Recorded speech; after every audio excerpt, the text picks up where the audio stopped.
Hoy quiero hablarte de la caja de Pandora, autodiagnóstico esquizoide o cuando el sapo entró a la casa del camello.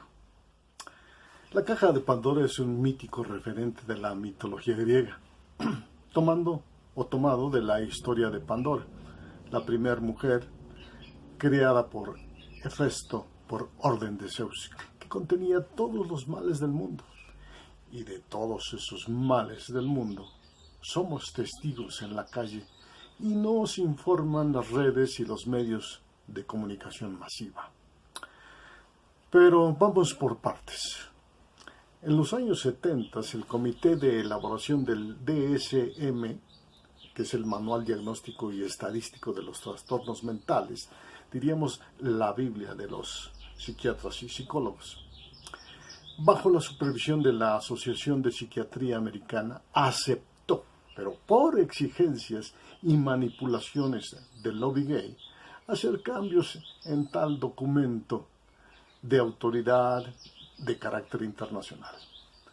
Tales modificaciones fueron pasando a lo largo de los años de lo considerado violento para ellos, según el lobby gay, del término trastorno mental a lo empático, desorden de la orientación sexual, alteraciones de la orientación sexual y homosexualidad egodistónica, para no violentar la susceptibilidad de algunos de sus afiliados, hasta llegar a lo sumamente condescendiente de sus determinaciones, al hacer desaparecer el término trastorno sexual.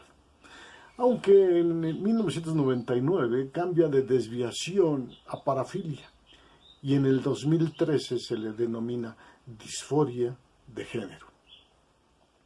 Al punto que, como expongo en mi libro Atracción al mismo sexo, esto habrá de llevarlos en no mucho tiempo a requerir un título de seres privilegiados dignos de envidiar y en un momento dado de ser deificados. Ello ejemplifica lo sucedido al camello, que conmiserado por el riesgo del sapo a merced de la lluvia y a tanta insistencia de pedirle resguardo al camello, éste accedió, pero condicionado a que ocupara el sitio más distante de él y hasta el fondo. Obediente se coloca en el lugar asignado, pero ya protegido empieza a hincharse y presionar con su cuerpo al camello, quien, quejándose, refunfuña y a su pesar sale expulsado de la tienda, hacia la mucha lluvia y al riesgo de ahogarse en el agua que inunda su tierra.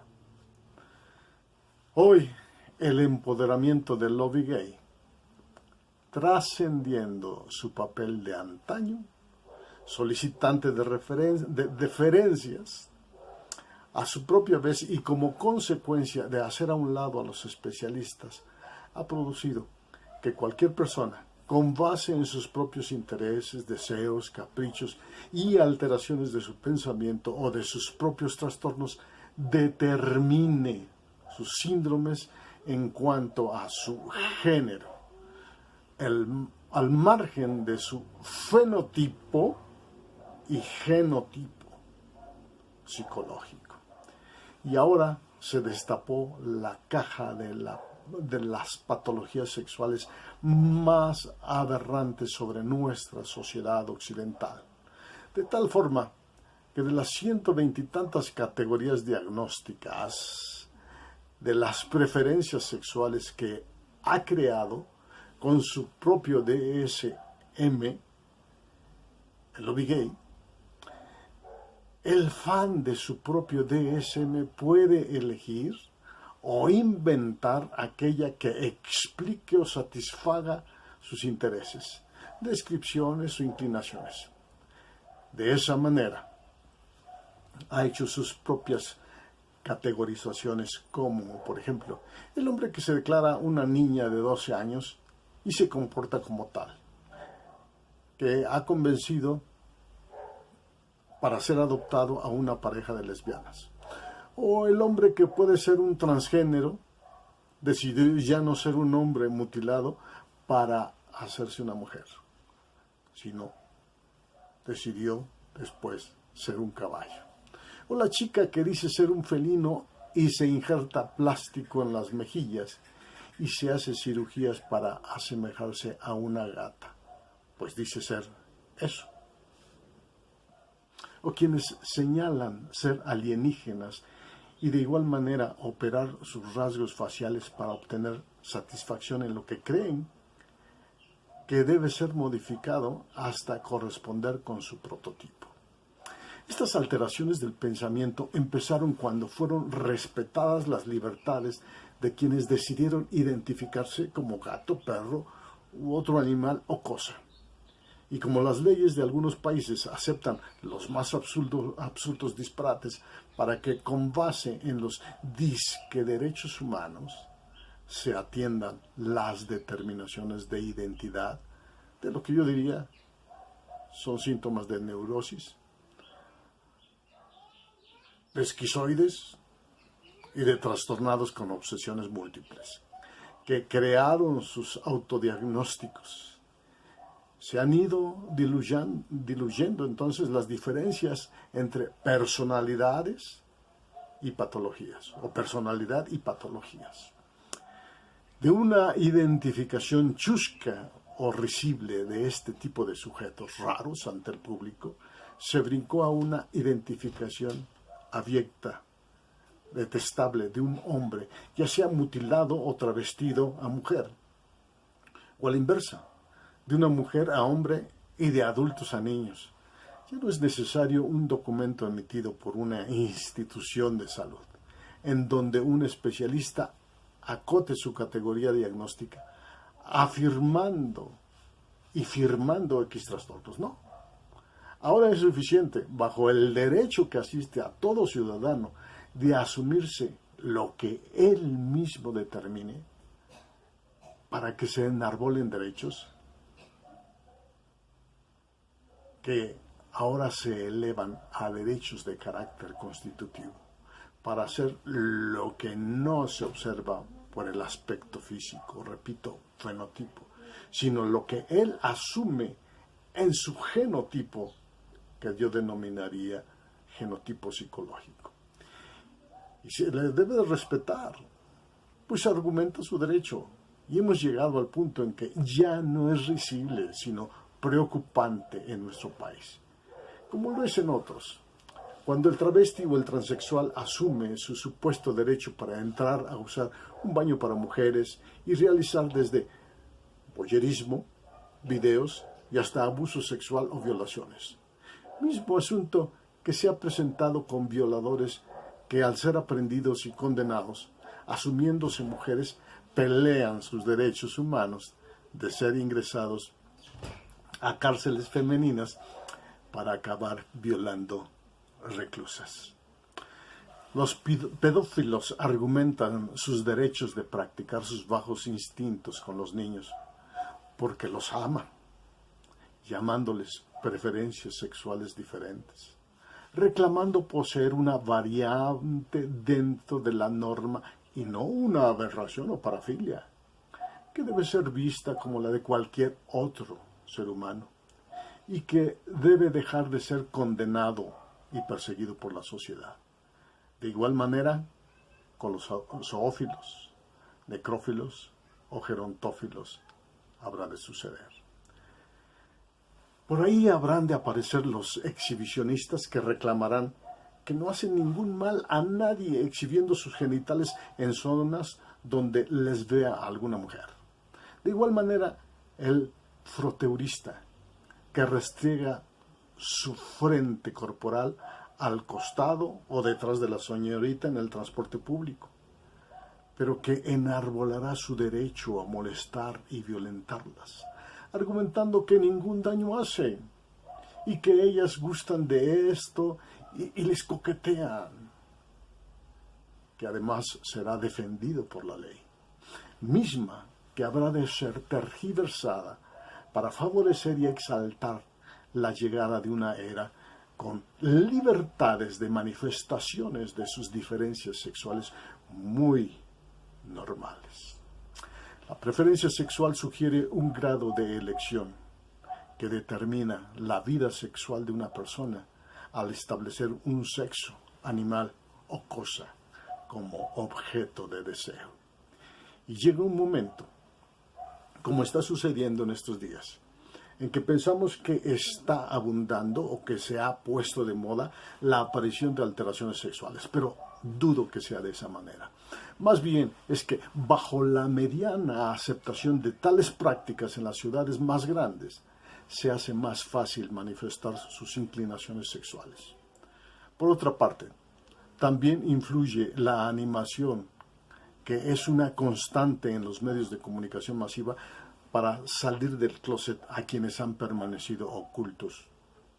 Y tal exaltación se gesta a través de la multiplicidad de apariciones de personas de renombre en las artes, principalmente, con prácticas o identidades sexuales diferentes, y sus sugerencias y porras para que quienes se inhiben expresen sus deseos e inclinaciones con quienes temen hacerlo, papá o mamá o amigos, sin pasar por alto un mayor abuso sexual de menores por parte de adolescentes homosexuales o paidófilos, que luego de iniciarlos en esos menesteres, algunos se quedan afectados y eventualmente buscan la única experiencia sexual que les fue propuesta, ya violenta o ya seductoramente.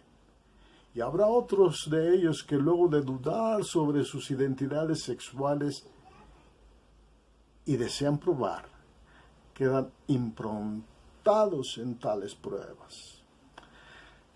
En otro rubro, los hay también quienes argumentan ser de otra especie y que no violentan a otros sino a sí mismos, pero nos permiten ver que las alteraciones de sus percepciones o sus trastornos son suficientes para que se trastoque y se contribuya a la transmutación progresiva de la sociedad, y que más específicamente debiera llamarse involución y no necesariamente evolución, como ellos argumentan.